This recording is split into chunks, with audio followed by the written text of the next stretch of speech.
Here at the GSL, the up and down matches. The Tastes and Artosis, Tasteosis. I know what you're thinking, Artosis. It's true. I can't help but think that MVPGenius, formerly with MSPGenius, looks just like Doug Funny. He does. Did you ever watch that show? Of course, all the time, man. Yeah, man. Remember Patty Mayonnaise? Of course, I remember Patty Mayonnaise. Remember Skeeter? You kind of look like Skeeter. Hey, guys. You're kind of like why? green like I'm him. Blue. They actually both can't agree on his color. I'm like, no, he's more of an aqua taste. I don't know. And, of course, you'll never forget Pork Chop. Genius, a very charming, friendly guy. Champion of BlizzCon. He is really clever.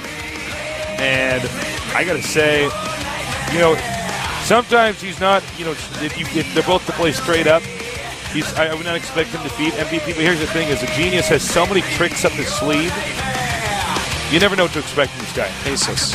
He does magic tricks. He does. In the game and out of the game. He does, man. He has a pigeon in his hat. And you're like, well, where's his hat? Exactly. Upgraded cloak. Actually, upgraded cloak, you'll be able to see the pigeon. Pigeon's cloak already. Tasus pigeons are always cloaked. Oh, my bad. You don't know anything. Jeez. Head-to-head here. We're going to have this PvP matchup. Let's see who's going to move on.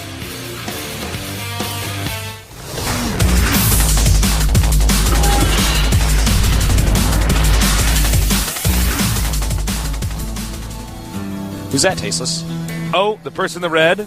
That must be the BlizzCon champion. He is... MVPGenius.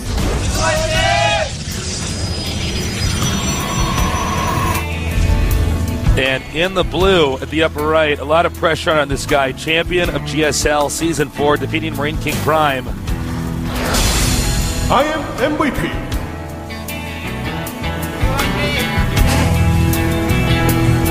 And if this guy doesn't go up, huge upset. Of course, Genius not being in Code S doesn't sound right either. One of the most feared players in Korea throughout most of the beta. Used to be a CJ Entis pro gamer. He was Terran on CJ Entis.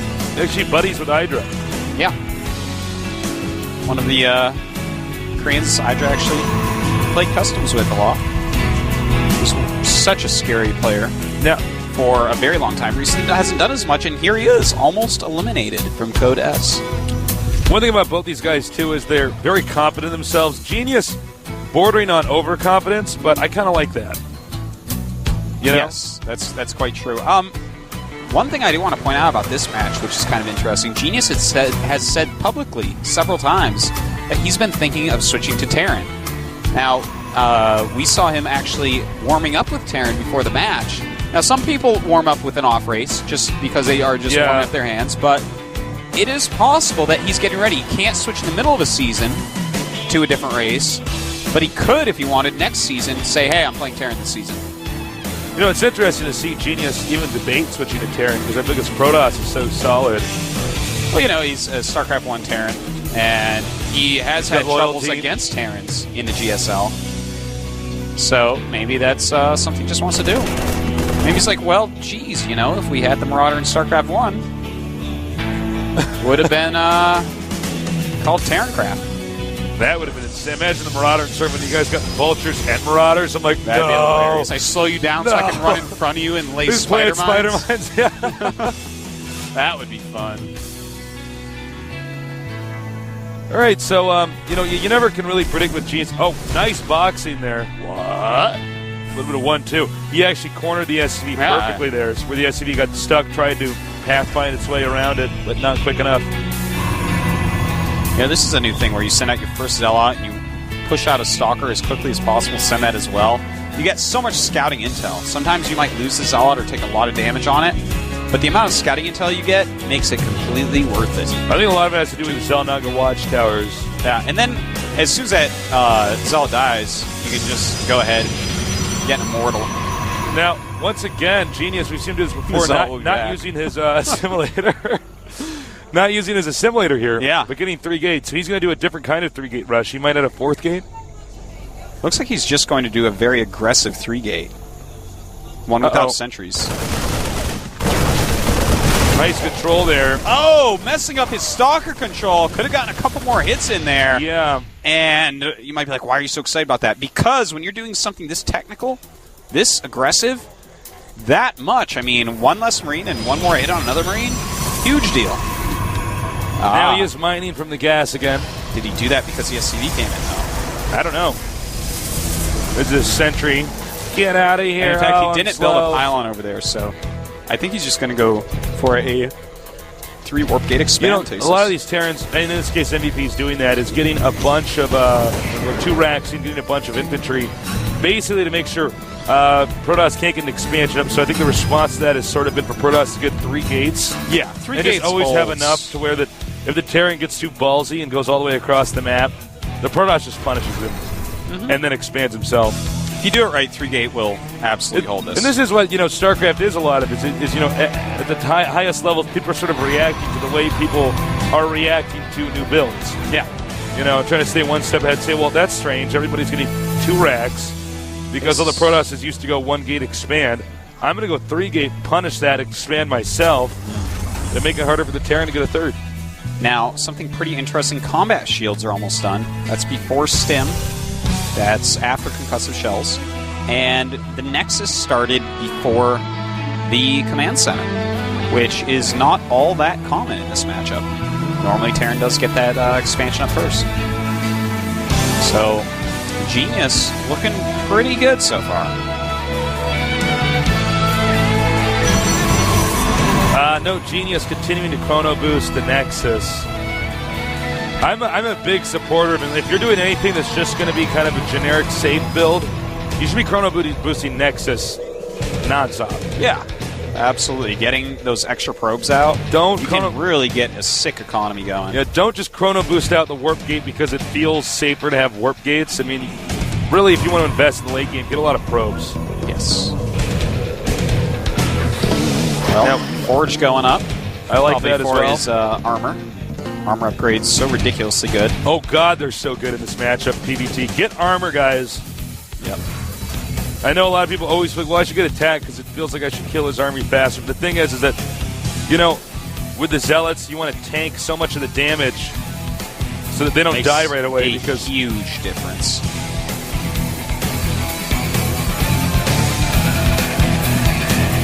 MVP's SCV. Oh. That's a little overkill there.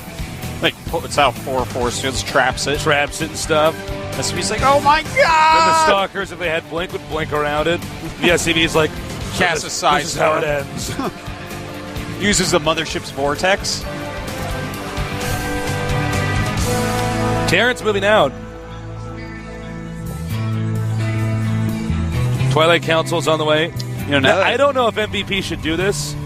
We'll see, because really it's up to the Protoss to have good force fields. There's not a lot of tricks Terran can have to basically be like, oh, well, if I do this, you can't force field me, right? There's not a ton. Uh-oh. Every single one survives. Huh. Whoa, that was very bad force field setup there. I think he might have misclicked or something. Well, a lot of gateways at Twilight Council on the way. Here's the problem, is that he might actually be so short on force fields, MVP can just bust him. Maybe. Tastes that's a pretty fearsome army. I don't know what... Nice cutoff by Genius, though, actually. Let that stim wear off. He didn't stim a lot of units. I mean... Hey, didn't stim all of them. Let's see here. I don't know if this is a good idea here. I think MVP might just actually... with those extra Zealots popping out, they already do have that +1 armor. And it looks like... this is just such a bizarre decision by MVP to... Yeah, MVP's just... And that was only 3 gates, Tasteless. Three barracks. Normally when you go for something like that, you do it off a 4 barracks build.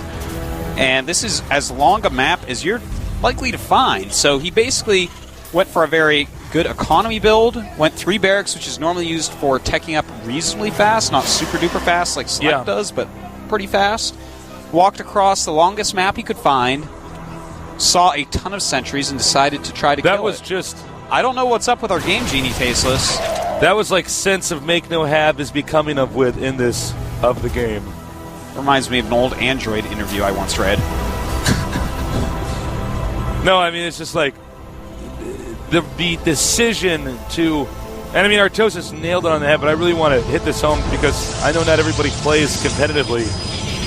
I mean, it's a very simple, straightforward answer as to why that didn't work. You're not supposed to walk across one of the biggest maps in the game. I think this actually starting locations in these crossbots might be the farthest you can possibly have. Am I mistaken? I think it's either this or Terminus. Yeah, it's one or the other. To literally make 3 barracks, not 4, to walk across the map, to identify. He goes, he already saw that there was at least 6 or 7 sentries there. He saw that this guy seemed to be like, all right, I'm going to try to kill him. It just doesn't make any sense. Yeah. What he's supposed to do, sit back, take a 3rd base, make more medevacs, spot at the Terran. I mean, if the Protoss tries to leave and start dropping and controlling the map that way. That's what you're supposed to do as a Terran player. Well, Game Genie Terran Tasteless. Maybe he has something else up his sleeve. He does have 115 supply against 124, so it's pretty close. Genius, though, taking a quicker 3rd. And his +2 is almost done for his armor. His charge is done, and his blink is almost done. So his army, while he doesn't have anything that does area of effect damage, which you normally need, he already crushed the first army. He has a ridiculous amount of sentries. In fact, he has 12 sentries. He also has really good upgrades, so he should be able to crush this. Ghosts are out! Whoa! Good EMPs right there. That actually got, I think, almost every sentry. Yeah, it really did. They did have some Guardian Shields up already, but realistically, MVP should kite a little bit more here. You know, he doesn't have any upgrades against +2 armor. Actually, can't be expecting to win that. You know, the sentries are in the background doing some damage for the end of the day. Well, here's where we're going to find out how good sentries actually are. I think, is the medevac exhausted? Yeah, it is out of energy here. Well, that was actually a very peculiar series of events. That was. MVP has to be very careful here, Tasteless. His upgrades are just starting. He's so far behind on that. I'm sorry, I don't mean to keep running over you here.